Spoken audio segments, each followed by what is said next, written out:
In this video, we're going to talk about how you can play killer in DBD without losing your mind. To start, I want to say I'm not here to shame anybody's playstyle.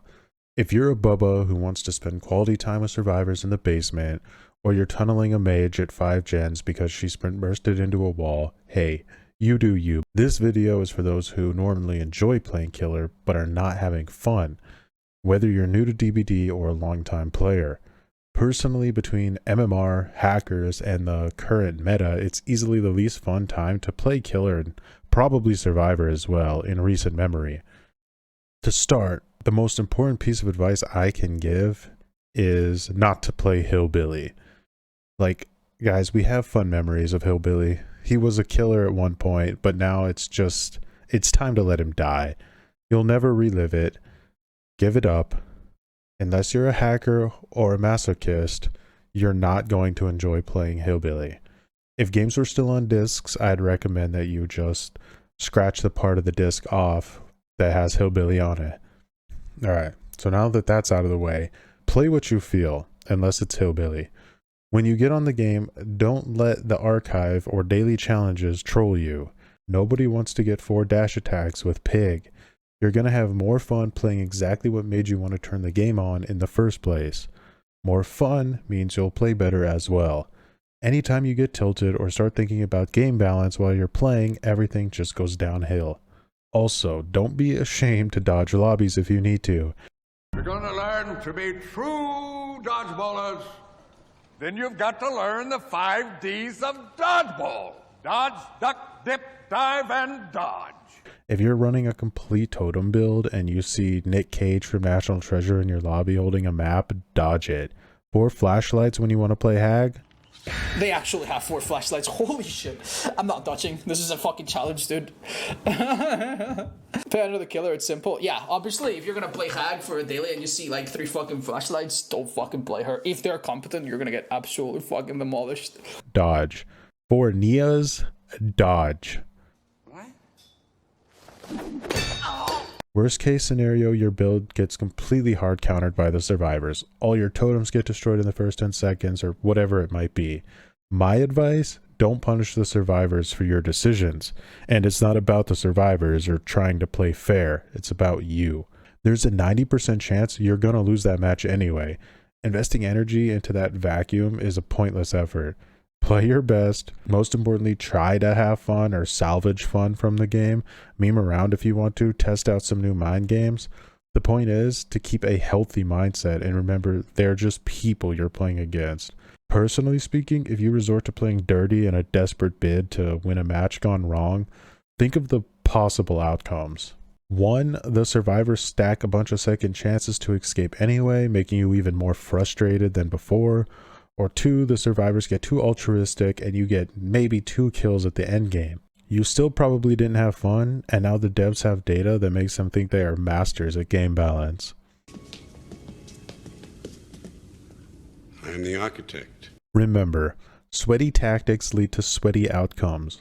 The more you wager on a match, the more likely you'll get tilted by the unwanted result.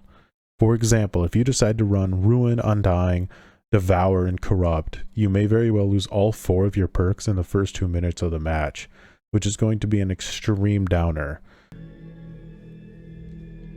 Well, I think I will call you on that one.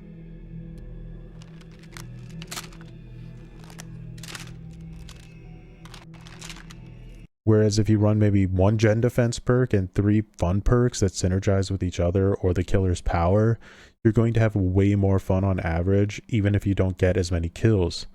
Don't forget, winning doesn't equal fun. It's satisfying to win, sure, but if you feel drained and like you don't want to play anymore, it's not really worth it.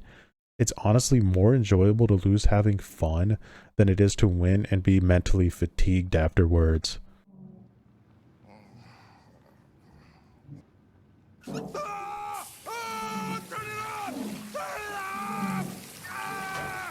Another point, don't let survivors tilt you intentionally. It's very common that douchey players will try to make you upset. Teabagging, clicking, BMing at the exit gate, which triples if you've played nice that match. They are trying to make you unhappy. Don't waste precious brain cells trying to understand what their motives are or why the devs don't punish them. Focus on the fact that by ignoring it completely, you win. When I play Survivor and I get face camped by a Bubba, I always assume their last match was a bad experience, and it helps me chill out because I get it.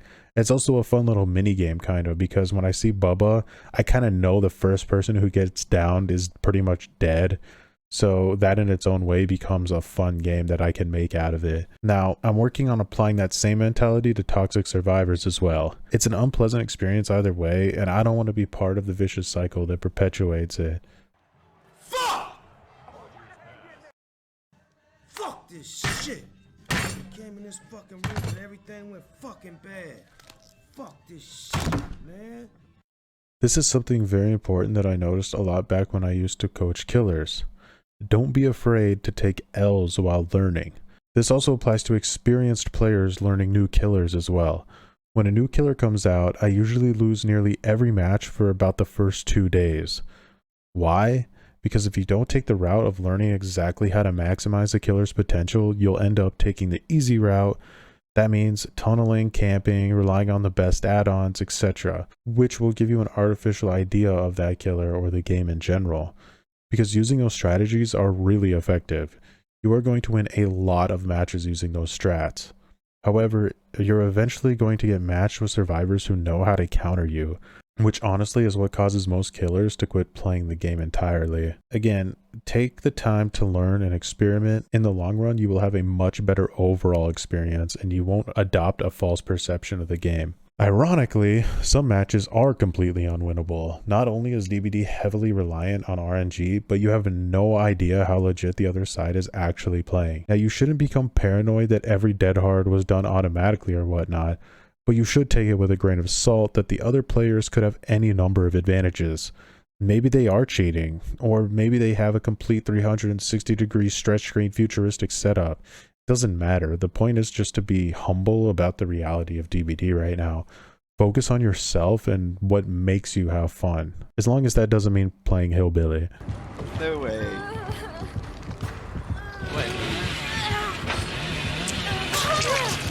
Now let's do some mental gymnastics for those of you who are just losing every match.